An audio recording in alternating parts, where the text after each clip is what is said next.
దేవునికి మహిమ కలుగును గాక. ఒక సహోదరికి క్రీస్తుని ఎరగనటువంటి ఒక కుమార్తెకి మరి దేవుని స్వార్థ ప్రకటించడం జరిగింది. పరిస్థితులు బాగులేవు అని చెప్తా ఉంటే నేను చెప్పాను, ప్రార్థన చేసుకో అమ్మా, దేవుడు సహాయం చేస్తాడు అని.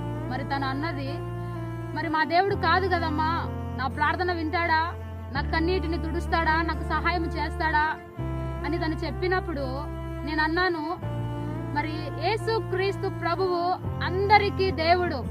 అపోస్తుల కార్యము 10వ అధ్యాయము 36లో ఈ వచనం ఉంటుంది.